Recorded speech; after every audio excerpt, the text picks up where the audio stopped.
Hello everyone, welcome to UPSC time. मेरा नाम है पर्णा ओझा और इस वीडियो में हम एनसीईआरटी ज्योग्राफी क्लास 7th की चैप्टर 5th की स्टडी करने वाले हैं, जिसका नाम है जल।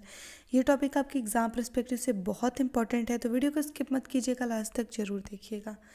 देखिए, सूर्य के ताप के कारण जल वाष्पित हो जाता है।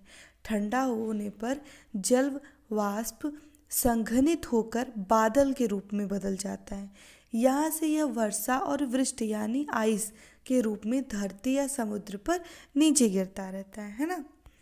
अब सबसे पहले हम समझते हैं जल चक्र क्या है। देखिए, जब लगातार अपने स्वरूप को बदलता रहता है जल और महासागरों, वायुमंडल और धरती के बीच चक्कर लगाता रहता है तो उसे जल चक्र कहते हैं। क्या है चक्कर, कैसे लगाता है? देखिए, सबसे पहले वाष्पीकरण होता है, फिर संघनन या बादल बनना, फिर वर्षण। तो ये जो चक्कर है, वाष्पीकरण, संघनन, फिर वर्षण, फिर वाष्पीकरण, फिर संघनन, फिर वर्षण, तो ये चक्र चलता रहता है, इसे जल चक्र कहते हैं। देखिए, अलवण जल के मुख्य स्रोत कौन कौन से हैं? नदी, ताल और हिमनद। तीन, ताल यानी तालाब। महासागरों और समुद्रों का जल लवणीय होता है यानी क्षारीय होता है, नमकीन होता है। इसमें से अधिकांश इस नमक सोडियम क्लोराइड या फिर खाने के योग्य नमक होता है। देखिए, लवणता 1000 ग्राम जल में मौजूद नमक की मात्रा होती है। महासागर की औसत लवणता 35 भाग प्रति 1000 ग्राम है।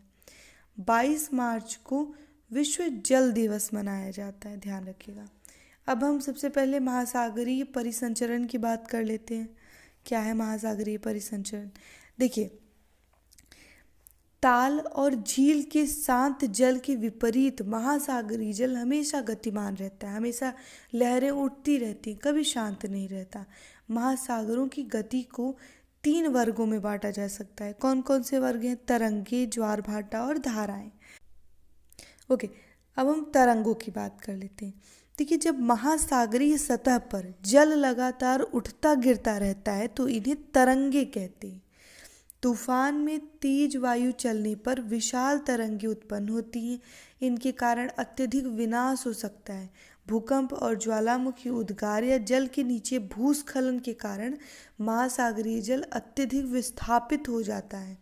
इसके परिणाम स्वरूप 15 मीटर की ऊंचाई तक विशाल ज्वारीय तरंगे उठती है। इसे ही सुनामी कहा जाता है। जब तेजी से या बड़ी बड़ी लहरें उठती हैं तो इसे सुनामी कहते हैं, है ना। ज्वार भाटा क्या है? देखिए, दिन में 2 बार नियम से महासागरीय जल उठता और गिरता है, इसे ज्वार भाटा कहते हैं। थोड़ा ज्वार भाटा को हम अच्छे से समझते हैं। देखिए, ज्वार क्या है? जब समुद्र का सतह औसत से ऊपर उठ जाता है तो उसे ज्वार कहते हैं। भाटा क्या है? जब समुद्र का सतह औसत से नीचे चला जाता है तो उसे भाटा कहते हैं। कारण क्या होता है ज्वार और भाटा के? चंद्रमा और सूर्य की शक्ति आकर्षण। एक ही समय पर 2 बार ज्वार आता है, 2 बार भाटा आता है। ठीक है, 24 घंटे में से एक ही स्थल पर 2 बार ज्वार भाटा आते हैं। चंद्रमा का आकर्षण क्या है ये? देखिए, पृथ्वी पर एक ही समय पर 2 स्थानों पर ज्वार आया क्योंकि एक ओर चंद्रमा का आकर्षण होता है, दूसरी ओर क्योंकि पृथ्वी घूर्णन करती है, इसीलिए पृथ्वी अपने घूर्णन को संतुलित बनाए रखने के लिए चंद्रमा के विपरीत बल लगाती है, इसीलिए पृथ्वी के विपरीत ज्वार भी आ जाता है। देखिए, दोनों ज्वार के पार्श्व के किनारे सागरी सतह क्या होती है कि कम हो जाती है, इससे भाटा आता है। दीर्घ ज्वार क्या है? पृथ्वी सूर्य चंद्रमा के बीच आ जाती है तब भी दीर्घ ज्वार आता है। पृथ्वी चंद्रमा और सूर्य के सीध में आ जाती है तभी दीर्घ ज्वार आता है। या फिर जब चंद्रमा पृथ्वी की परिक्रमा करते हुए सूर्य और पृथ्वी के बीच आ जाता है तब भी दीर्घ ज्वार आता है। किसी भी स्थान पर 24 घंटे में 6 घंटे बाद भाटा आता है।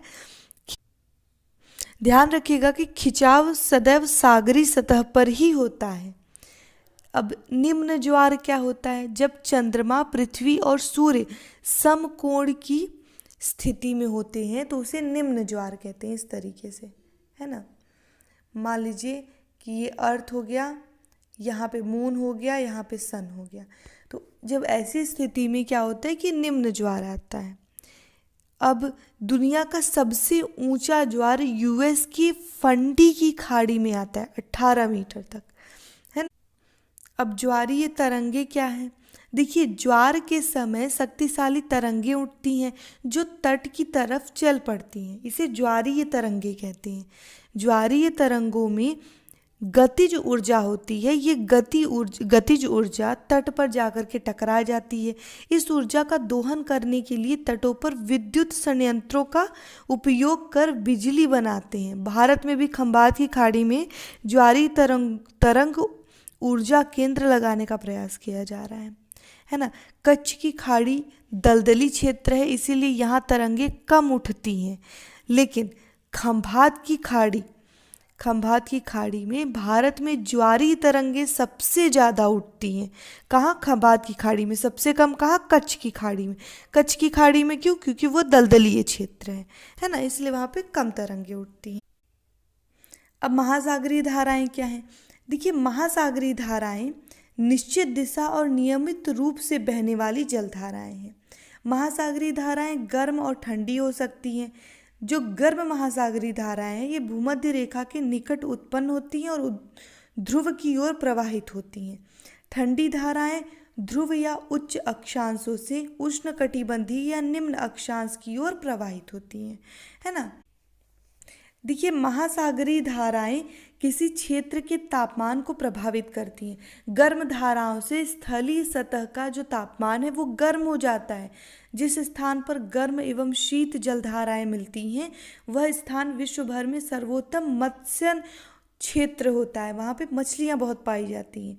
जहाँ गर्म एवं ठंडी जलधाराएं मिलती हैं वहाँ कोहरे वाले मौसम होते हैं, ध्यान रखिएगा। अब देखिए, जो जापान के आसपास का क्षेत्र है वहाँ पे मछली खूब पाई जाती है। लेब्राडोर महासागरीय धाराएं शीत जलधाराएं होती हैं और गल्फ स्ट्रीम गर्म जलधाराएं होती हैं, इसे ध्यान रखिएगा। इसी के साथ आज का ये वीडियो ख़त्म होता है यहाँ पे। आई होप ये वीडियो आपको अच्छा लगा हो। अगर वीडियो अच्छी लगी तो प्लीज़ से लाइक कीजिए। अगर आपने अभी तक हमारे यूट्यूब चैनल को सब्सक्राइब नहीं किया है तो यूट्यूब चैनल को सब्सक्राइब कीजिएगा, बेल आइकन जरूर से क्लिक कर लीजिएगा। और अपने फ्रेंड्स के साथ, अपनी फैमिली के साथ जो भी यूपीएससी की प्रिपरेशन कर रहे हैं या किसी भी कॉम्पिटेटिव एग्जाम की प्रिपरेशन कर रहे हैं उन फ्रेंड्स के साथ ज़रूर से वीडियो को शेयर कीजिएगा। Thank you so much for watching.